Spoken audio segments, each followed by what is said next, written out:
pamamaraan para mapatalsik sa pwesto ang Marcos Jr.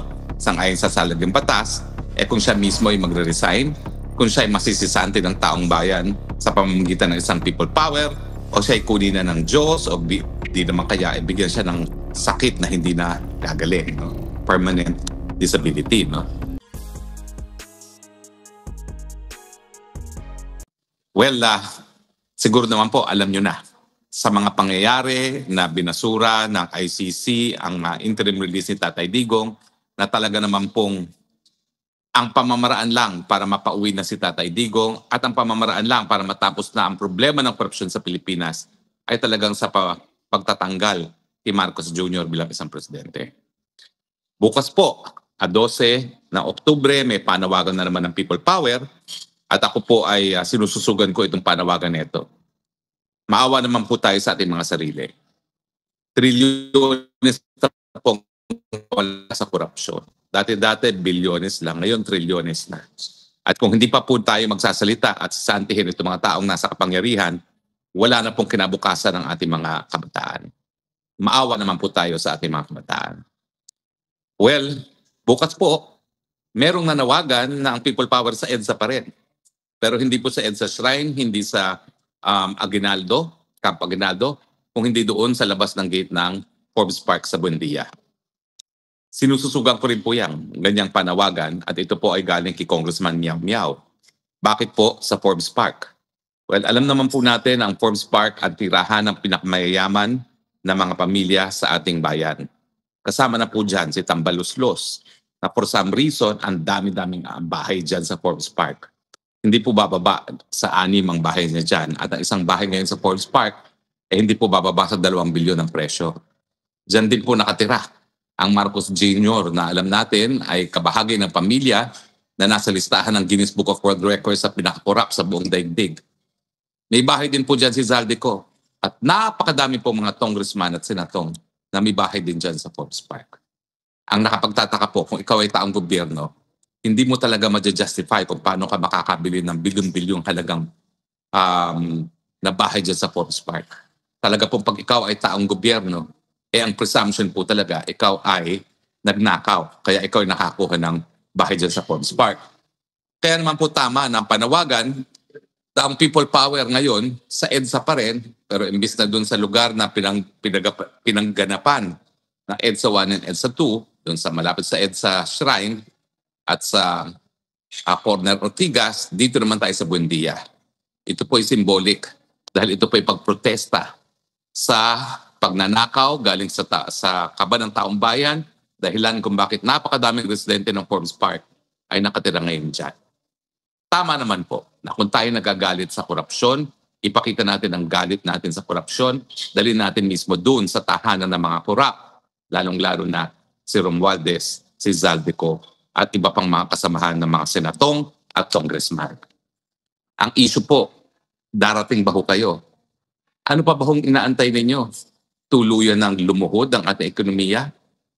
Nagkaroon po ng issue na itong chairman ng Securities and Exchange Commission ay napilitan na sabihin na nagkamali daw siya nung sinabi niya na nagkamali daw siya na nung sinabi niya na dali lang po, naglalagay tayo ng ng stand.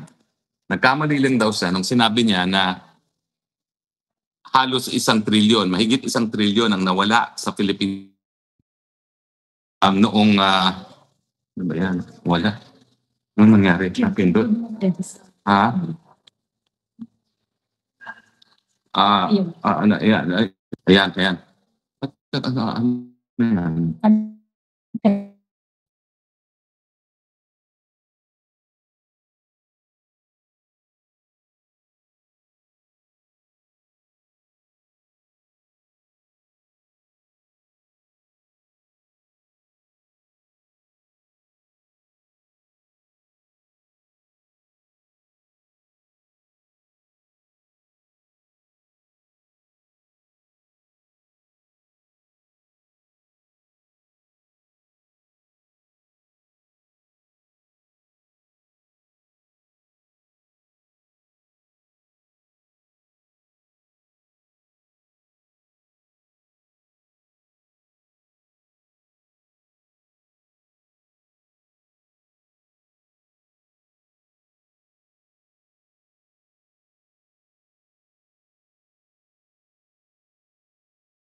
Ako, ano po, naputo lang po yung aking live, no? Kasi naglagay ako dito ng stand, napindot yung, um, ma-off button, no? Pero, gaya na aking sinasabi kanina, tama naman po na dali natin ang ating protesta sa bakuran mismo ng mga tahanan na mga talaga naman pong lumamon ng kaban ng taong bayan at dalhin natin ang laban doon sa gate. Hindi ko naman po sinasabi na lusubin ang loob ng village. No? Ang panawagan naman po ni Congressman Meow Meow, dito lang tayo sa labas. Sa labas po ng Forbes Park. No? At sa tingin ko naman po, kabahagi naman po yan ng kalayaan ng malayang pananalita kung tayo po ay magtitipon-tipon dyan sa labas ng Forbes Park. No? At tingin ko po napakagandang mensaheng pararating natin na sawang-sawa na sa korupsyon ng Pilipino kapag tayo po nagtipon-tipon dyan mismo sa labas ng Forbes Park. Sorry po na wala ang broadcast natin panandalian pero nagtuloy na naman tayo dahil nga po medyo nahulog yung aking telepono. Pero bakit naman po kayo dapat sumama? Dahil alam na po natin na mukhang hindi voluntaryo magre-resign ang Marcos Jr. Kinakailan talaga ipakita ang galit ng taong bayan. At protektado naman po ng saligang batas ang pagpapakita ng galit, lalo na sa korupsyon. Ang simbahan po dati na nananahimik, mabuti naman po, praise be to God, nagsasalita na ngayon. Nagsasabi sila na magsuot daw ng puti itong buwan ng Oktubre at Nobyembre kada linggo. Pero hindi pa po sapat yan. Kinakailangan talaga iparinig ang galit, ipakita ang galit ng masang Pilipino. Dahil baka akalain nila, kaunti lamang ang nagagalit sa ating mga kababayan. So hinihikayat ko po kayo para po sa inyong mga anak, para sa kinabukasan ng ating kabataan, kinakailangan po magsama-sama tayo at magpakita tayo dyan po sa EDSA, sa labas ng Forbes Park sa Buendia, samahan po natin si Kong Meow Meow. Ang nakakalungkot nga lang po kung wala po ako dito sa Netherlands on exile dahil nga sa nais akong ikulong nitong Marcos Jr. administration, kapit-visit po kami ni Kong Meow Meow. Matindi po talaga ang paghanga ko kay Kong Meow Meow. Siya po talaga ay patunay na hindi tayo nawawala ng pag-asa sa ating kabataan, na ang ating kinabukasan nakasalalay pa rin sa mga matapang, magiting, patriotikong, nagmamahal sa ilang bayan ng mga kabataan na gaya ni Kong Meow Meow.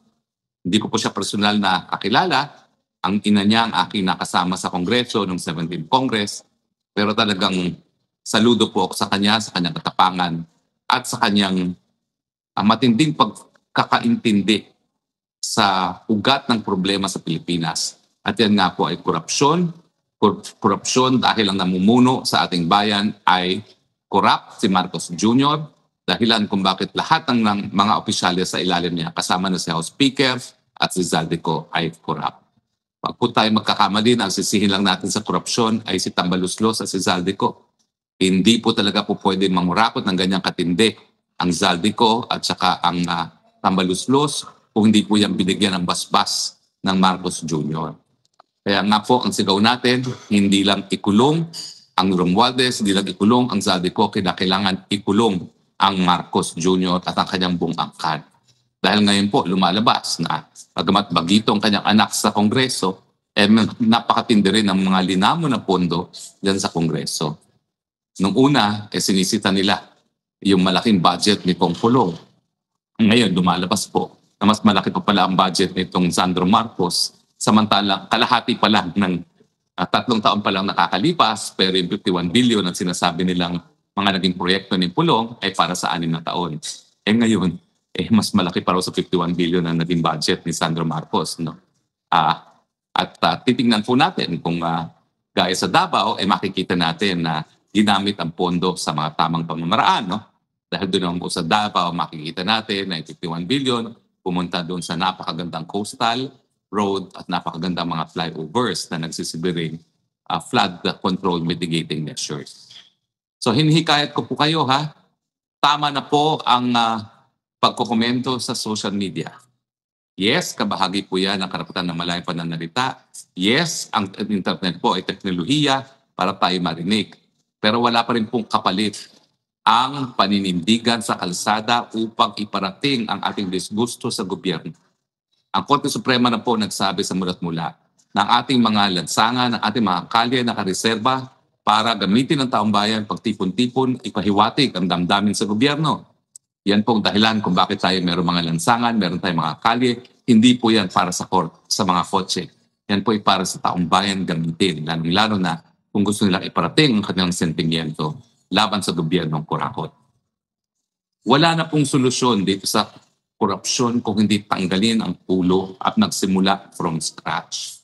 Ako naman po naniniwala na kung pagbibigyan ng pagkakataon sa Inday Sara Duterte, siya naman po ay mamumuno by way of example. Nakikita ko po ang pang-araw-araw na buhay ni Sara. Siya po ay nakatira sa simpleng bahay sa Davao. Ngayon po nakatira siya sa isang village sa Metro Manila pero yan po inuupahan. At ang problema nga po ni BP Sara, inuupahan niya ng medyo mahal, inaanay pa yung bahay na yan. Yan ang kanyang reklamo. At taon-taon kinakailangan sila magpamapikon.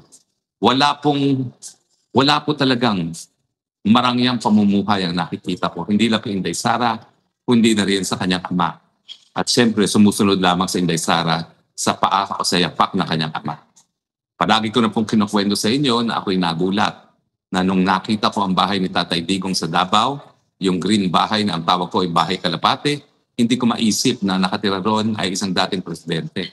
Dahil ang palagi natin iisip kapag ikay may kapangyarihan, meron ka ring kayamanan dahil ginagawang negosyo nga ang politika dito sa Pilipinas. Pero mabuting balita, meron naman pong mga tao gaya ng mga Duterte na hindi po kinakailangan inegosyo ang gobyerno. Na nanilbihan ng tapat at kaya nga ngayon malungkot na malungkot tayo dahil nananatili po nakakulong ang Tatay Digong dyan sa Dahig. Maski po alam natin na wala ng jurisdiksyon ang ICC at maski alam po natin na ating mahukuman kung meron man talagang mga dapat magreklamo ay merong sapat na kapangyarihan at kakayahan na parusahan si Tatay Digong kung totoo na siya ay gumawa ng mga krimen. Nakakaawa po talaga si Tatay Digong at kung kayo po ay nagagalit din sa naging kalagayan ni Tatay Digong, magalit din po kayo sa Marcos Jr. dahil ang punot dulo niyan palagi ay korupsyon. Bakit ba kasi gusto ng Marcos Jr. manatili sa posisyon? Yan po ay dahil ginagamit nga nila ang gobyerno para isang negosyo, para yumaman. Ginawa po yan ng kanyang ama at ngayon po pinagpapatuloy ng anak. Kaya tero na po sa EDSA sa labas ng Forbes Park Buendia. Hindi man ako makasama po, I'm with you in spirit at titignan po natin kung pwede nating sabayan ang pagtitipon na yan sa pamamagitan ng live coverage dito. Tayo po ay hahanap ng tao na pupunta dun sa Buendia nang ma-cover natin live ang mga pangyayari. Pero maawa na po tayo sa ating mga sarili. Maawa na po tayo sa ating mga anak. Wala na pong patutunguhan ng ating bayan. Yung kontrobersiya po sa Philippine Stock Exchange, pinanindigan po ng isang Cecil Guidote na isang dating empleyado ng Central Bank in charge of investment relations na 5 trilyong piso na ang nawala sa atin dahil po sa korupsyon. Samantalang pinatulingilingan ng gobyerno na ang nawala sa atin ay 1.7 trillion lamang. Mas malaki pa pala. Ako naman po'y naniniwala na itong Cecil Guidote neto, dahil sa kanya naging katungkulan sa Central Bank, alam ang kanyang pinagsasabi. Marunong bumasa ng mga figura at hindi po yan magsisinungaling. Mga kababayan, nandito na po tayo sa finish line. Dalawa lang pong senaryo. Tayo ba po ay susuko at hindi tatawid papunta ng finish line? O tayo ay kukunin ng lahat ng lakas na natitira sa ating katawan at isipan at tatawarin ang finish line? Halos nandun na po tayo. Alam na po natin na bagamat nasa posisyon pa Marcos Jr., bilang na kanyang panahon. Alam po natin na sila mismo nag-iimpako na para umalis muli ng bansa gaya na nangyari sa kanila ng People Power Awards. Pero na po, kapit-bisig tayo. Tawarin natin ang finish line. Para po yan sa ating bayan. Para po yan sa ating mga anak. Para po yan para sa ating mga apo. At pwede pa po, pag natin napalaya sa mga Marcoses muli, pangalawang beses, huwag na po natin silang pabalikin. Huwag po natin silang patawarin. Ikulong po natin sila. Bigyan po natin sila ng due process. Sige po, litisin natin sila. Pero please po, litisin po natin sila. At this time around, parusahan natin nang wala nang Marcos na makabalik at yung mga nagbubulag-bulagan na nagtitiwala sa kahit sinong Marcos pa, gumising kayo sa katotohanan. Hanggang hindi sabihin ni Amy Marcos na dapat magbitiw ang kanyang kapatid dahil siya ay drug addict, hindi po mapagkakatiwalaan ang kahit sinong Marcos. Kapit-bisig po tayo, sabihin natin, tama na, sobra na. Goodbye Marcoses, dahil yan naman po dapat talaga ang ating mensahe. Goodbye Marcoses.